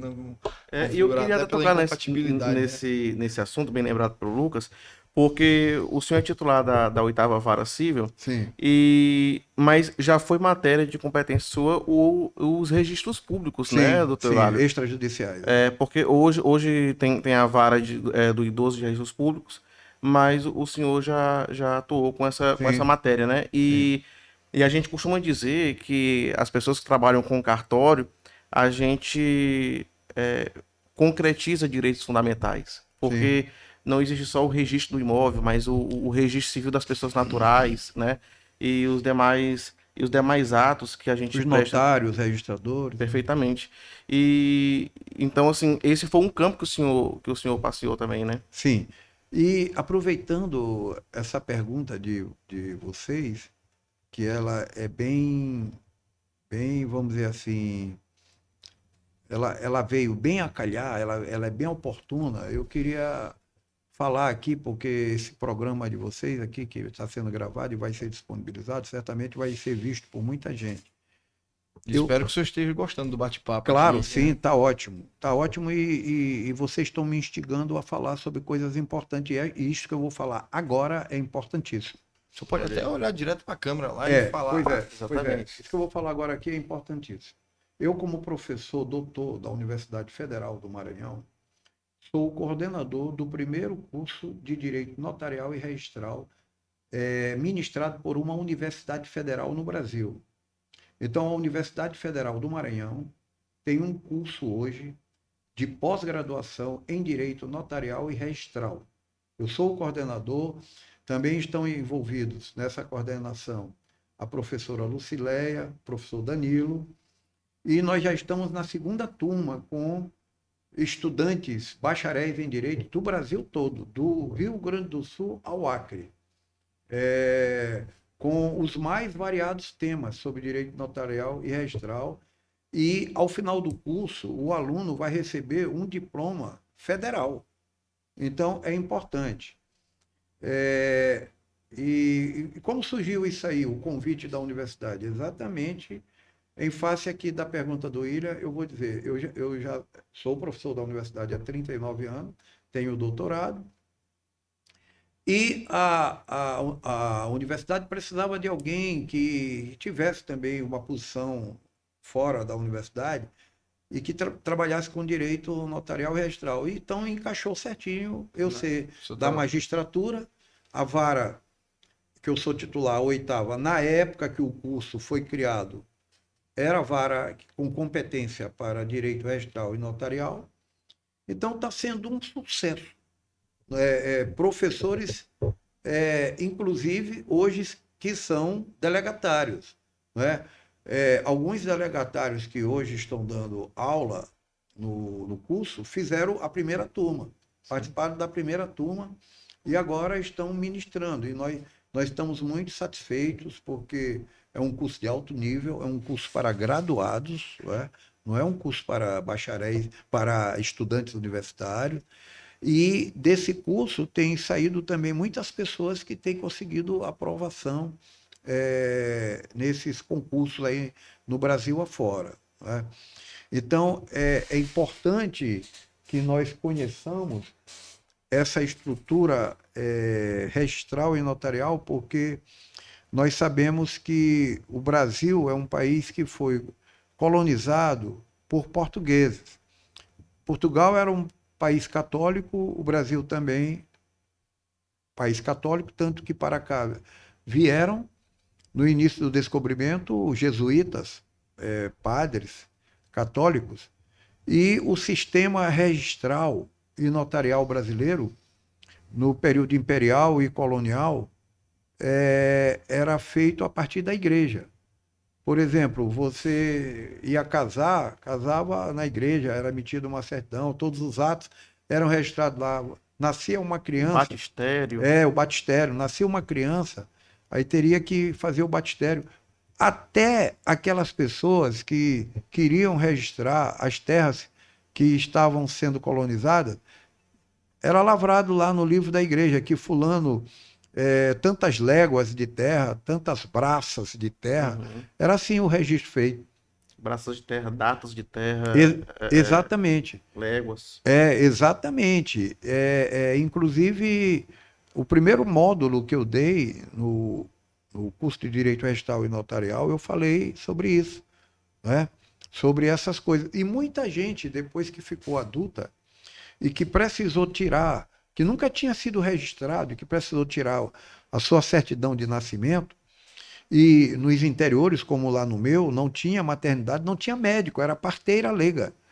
A mulher tinha o filho na sua própria casa, com uma parteira leiga, e não registrava porque não tinha cartório. Então você fazia o registro na igreja, e quando você precisou estudar, que as escolas exigiam o registro, você ia na igreja, tirava o batistério e levava ao cartório, para o cartório lhe registrar com aquela data que estava constando, né? Era o famoso registro tardio, Isso. que era feito, vamos dizer, 10 anos depois, mas com aquela data em que o batistério dizia que você nasceu naquele lugar, né? Então, o direito registral e notarial brasileiro tem isso, porque no início eram capitanias hereditárias e os donatários eram donos de tudo, eram governadores, eram prefeitos, eram tudo, era um juiz, Sim. tudo mais. Entendeu? Os seis meiros, né, das seis Exatamente, Marias. as seis Marias, exatamente. E eles e muitos donatários, inclusive, nem vieram ao Brasil. Eram donos das capitanias hereditárias e mandaram outras pessoas para tomar de conta aqui.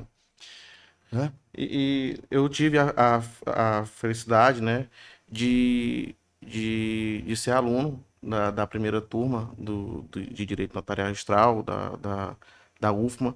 E o professor Lucileva é uma querida, a doutora Sara Gama também, né, que a gente fez junto, e ela tá como professora. O doutor Danilo Martins, Isso. foi pai recentemente, inclusive. Professor Danilo, queremos você aqui também. Doutor Eulálio, eu, eu- o senhor falou do livro, né, O Homem de um Livro Só, e eu lembrei do Augusto dos Anjos, né, o poeta que tem só aquele livro Eu e Outras Poesias, e aquilo ali é um monumento, né? Sim. E aí o senhor falou também de Nelson Hungria e de outros juristas ou literatos. Lembro-me também agora fugiu o nome, eu acho que era de Parnaíba. Não, Evandro Lins e Silva. Sim. Ele Evandro falava, Lins e Silva, grande jurista. ele falava muito isso também, né? Que um bom jurista, um bom advogado, ele precisava entender, né, De outros campos do de conhecimento. outros campos. E eu me recordo, eu ainda criança, quando o senhor fez esse paralelo entre a veia artística, né, e o conhecimento jurídico. O meu tio, lá de Grajaú, Antônio Eduardo Nava, ele também gostava muito de carnaval, era poeta também, né? E compunha, Ele foi magistrado, né? foi magistrado. Conheci ele, o Nava. Conheceu, né? Conheci. E eu ainda, assim, adolescente, eu ficava, nossa, mas como ele conseguia conciliar, né, a magistratura com essa veia artística, né, sem um prejudicar o É porque é outro, um né? dom. É porque é um dom. Uma coisa não prejudica a outra. Porque eu sempre digo assim, por exemplo, a palavra sentença, ela deriva do latim sententiae, De sentir, que né? é de sentir, sentimento. Então, o juiz, ao proferir a sentença, ele lança lá na sua fórmula o sentimento. o que ele percebeu daquele caso. Vem o fato, vem as alegações e vem a contestação. O poeta ele pode se apresentar da maneira que ele quiser, tá? Ele pode ser puritano, ele pode ser romântico, ele pode ser devasso, ele pode escrever. E aí é que eu acho que, por conta dessa licença poética, mesmo que aquele trabalho seja escrito por um juiz, você tem que separar. Ali não foi o juiz que escreveu, ali foi o artista, o escritor, o poeta, o historiador, o criador, né? E essas coisas, elas têm que ser bem separadas, e é exatamente por isso que, às vezes, o profano, a pessoa que não tem noção é, é, dessas particularidades, do que é um sentimento, né? Porque o próprio Freud, que é o pai da psicanálise, da psicanálise, ele disse que os poetas conheceram o inconsciente muito antes do que os psiquiatras e os psicólogos. Porque se você for para a literatura grega, a literatura egípcia, romana, você vai ver que a criatividade é muito grande. O teatro grego mesmo,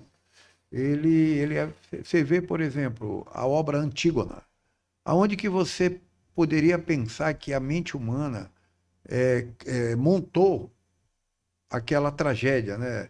De que o filho viria a matar o próprio pai para casar com a própria mãe, viria a ter filhos com a mãe, ser irmãos do seu próprio filho, né?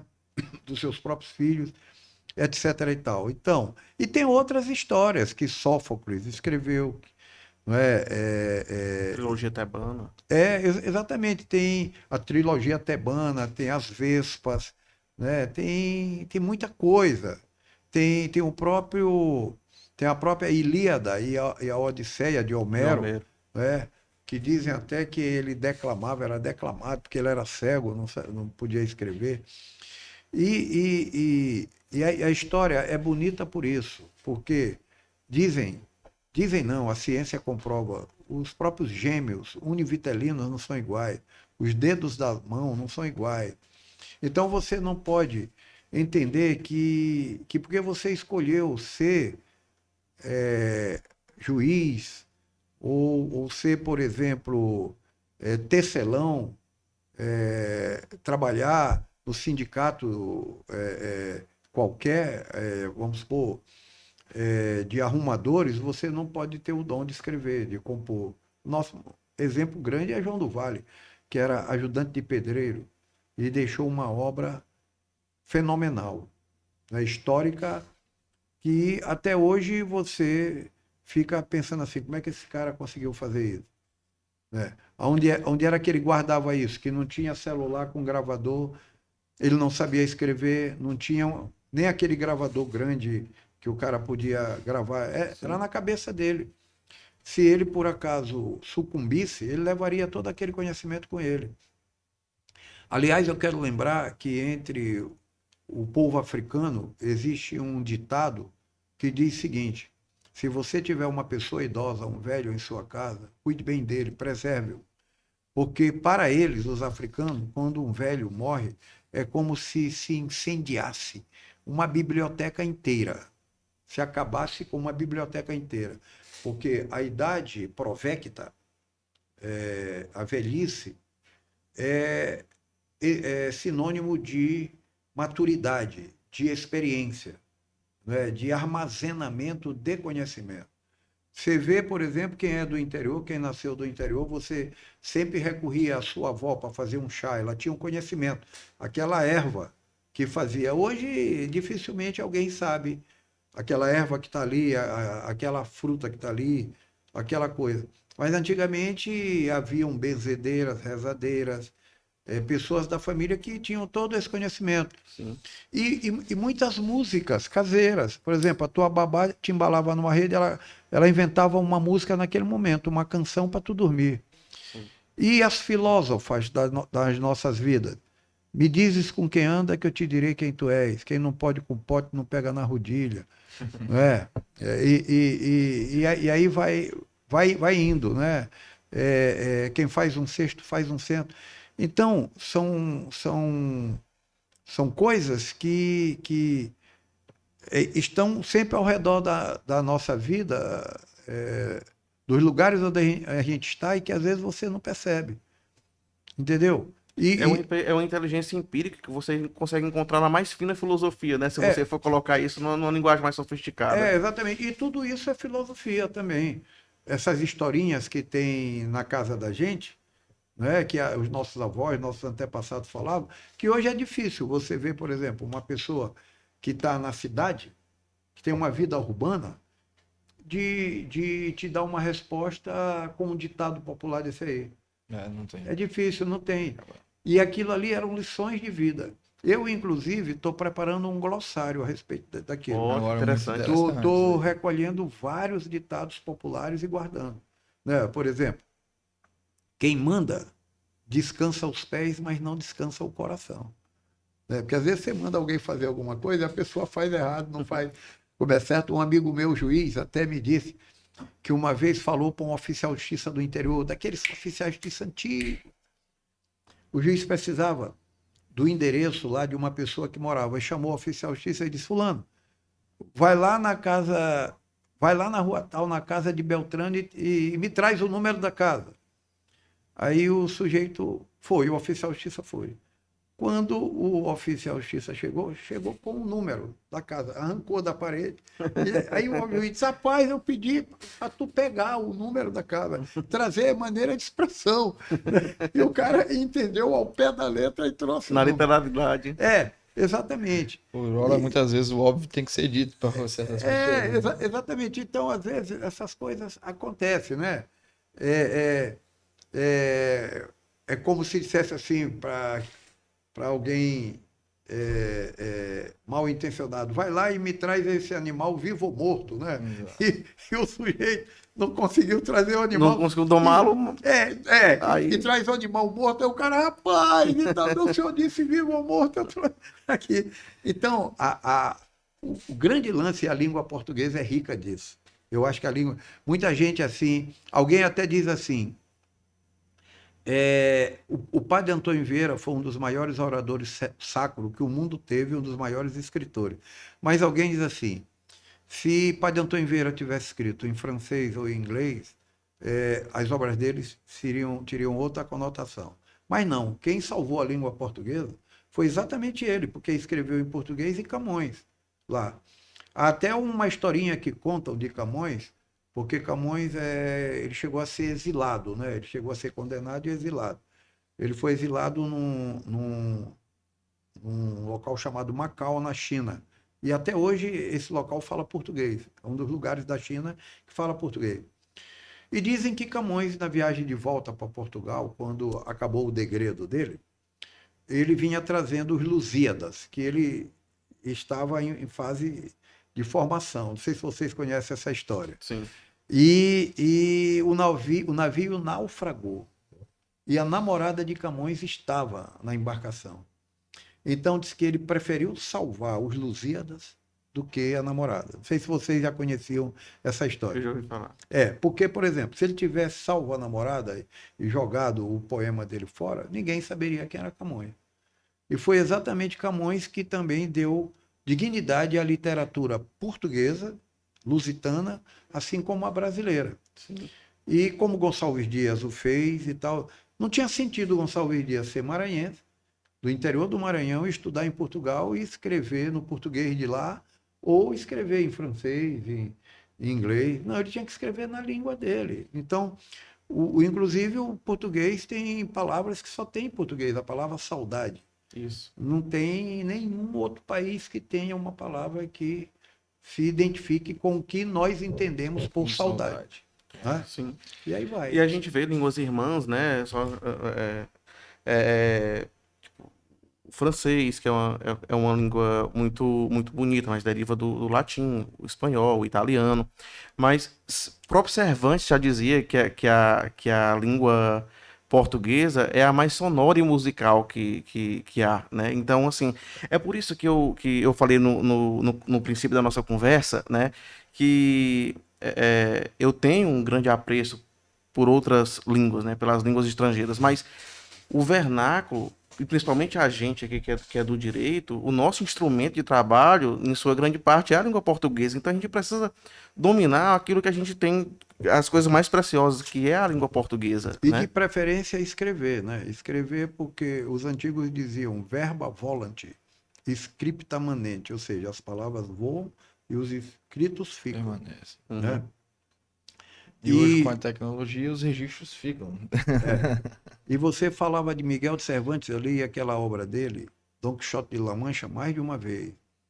E interessante que ele escreveu aquela obra preso. Ele estava preso, durante o período que ele estava preso.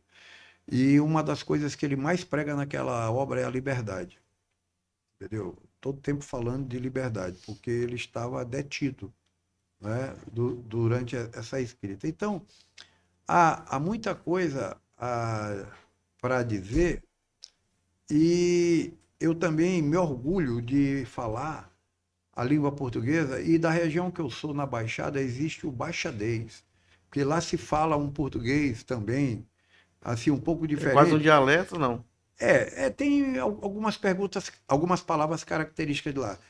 E só para encerrar essa questão aqui da fala, da língua, no período que eu fiz o meu doutorado em Buenos Aires, foram 2 anos, eu me esforçava, porque eu estava num país estrangeiro, para falar em espanhol, com colegas argentinos, até com professores.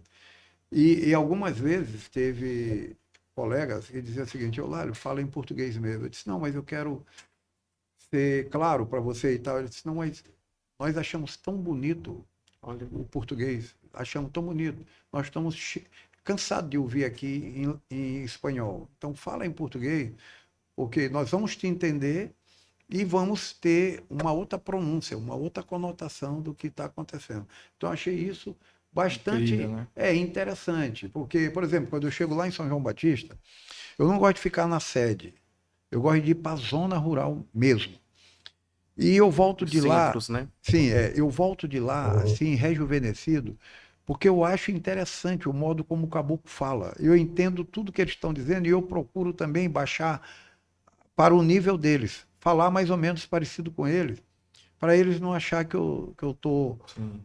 querendo me enaltecer e tudo mais. Porque eu acho que tem que haver uma reciprocidade na linguagem, um entendimento.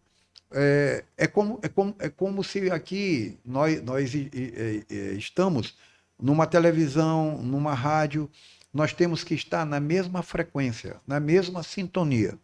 Senão ninguém vai nos ouvir, nós mesmos não vamos nos entender. Então a gente tem que estar ali no mesmo nível de conhecimento, porque senão não vai ter como a gente chegar ao objetivo que nós queremos, que é ser entendidos reciprocamente. Doutor Lali, essa entrevista assim foi maravilhosa, até superou o tempo estimado, né? Devido a tanto conhecimento que o senhor nos trouxe aqui hoje, e vão ficar registrados aí no nosso canal do YouTube.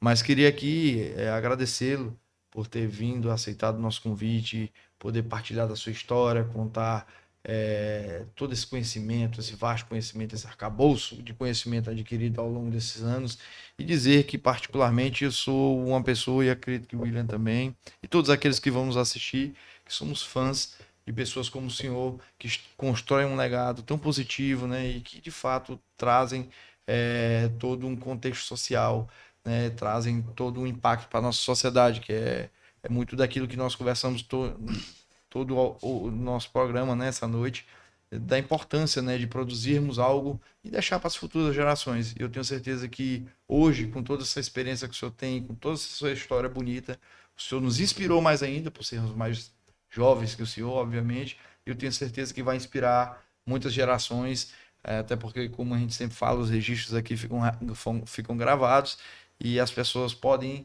né, sempre estar acessando e buscando cada gotinha de conhecimento que o senhor trouxe aqui hoje, né? E levando para a sua vida própria. E ao passo que pelo avançar do horário, né? Por ter ultrapassado já nosso Que a programa. gente nem vê passar o E tempo. nem ver passar o tempo de tão incrível que é as histórias. Agradecê-lo.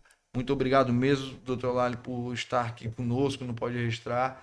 E quero deixar aqui um minuto aberto para o senhor deixar aí um recado para a nossa audiência, que sabe, até uma mensagem de inspiração para as pessoas, ou até mesmo, quem sabe, né? A própria marchinha dele de carnaval, que vai ser um sucesso aí. Se o senhor quiser falar para a galera onde vai ser disponibilizado, onde, né, isso vai ser divulgado. E de agradecer mais uma vez pela oportunidade de poder lhe entrevistar nessa noite. Olha, eu queria dizer para vocês o seguinte, que eu estou imensamente agradecido, que eu pensei que nós íamos cumprir fielmente o horário, né, que vocês me disseram, 1 hora de entrevista, mais ou menos, mas a coisa foi tão bacana, tão gostosa, as perguntas que vocês fizeram foram tão interessantes que eu acabei viajando por vários campos do conhecimento. E aqui e acolá eu ficava imaginando em que posição os ponteiros do meu relógio já estavam, porque eu gostaria de dizer para vocês que a minha filha caçula, pelo menos, está me esperando, porque amanhã, dia 12 de fevereiro, é o meu aniversário. Ô, doutor, Tá? que honra. Então vocês não imaginam o presente que vocês me deram de me convidar aqui para vir participar dessa entrevista. E eu espero que ela entenda, quando eu chegar lá no apartamento, que a conversa aqui estava tão gostosa que eu fico passando esse filme aqui. Lembrei daquela música de um bolero, diz: por que não paras relógio, né? Não me faças padecer. Mas, na verdade, aqui não foi um padecimento, foi uma alegria. Alegria por quê? Porque eu tive a oportunidade de me debruçar sobre temas interessantes e falar um pouco da minha própria vida, falar um pouco da realidade social e receber como presente de vocês esse convite, já que amanhã é meu aniversário. E queria dizer para o pessoal que gosta de carnaval que aproveitasse bastante esse período momesco com responsabilidade, porque nós sabemos que são momentos de exaltação, momentos de muita de muito consumo de bebida alcoólica e que não se cedam. A marchinha Não é Não, que fala sobre o assédio sexual, está aí exatamente para lembrar isso aí, né? Que é o recado de uma mulher que diz: chegou o mês do carnaval, eu vou para a festa me divertir, não permito assédio sexual, fique sabendo, já lhe adverti. Olhe aqui, preste atenção, o meu corpo não é corrimão. Se eu disser que é não, por favor não passe a mão. Né? E lá no final do verso ela diz assim: se insistir, vou denunciar. Sai pra lá, cara de pau.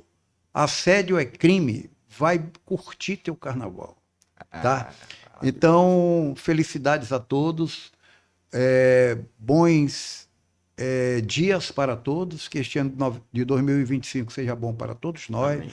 seja um ano farto de realizações, de saúde, e que essa grande festa brasileira que se chama Carnaval seja aproveitada por todos, que todos se divirtam e que Deus nos proteja a todos. Muito obrigado. Amém. Amém. Doutor Eulálio, o senhor foi... A gente foi muito ousado, né, em fazer o convite, e o senhor, com toda a sua generosidade e sendo, né, uma característica arraigada do professor, de ter sido generoso para conosco e, como de costume, deu-nos uma aula aqui. Então, muito obrigado. Obrigado. Que nosso Senhor Jesus Cristo abençoe a sua vida, o seu aniversário, e que Nossa Senhora Amém. guarde o Senhor no coração. Amém. Doutor Lálio, mais uma vez, o presente foi nosso recebê-lo aqui nos nossos estúdios. Então, pessoal, esse episódio está incrível. Mais um episódio do Pode Registrar. Se inscreva aí no nosso canal, ative o sininho e não perca esse episódio, que aqui foram vividos momentos incríveis e estão registrados aí para todos vocês. Obrigado e até a próxima.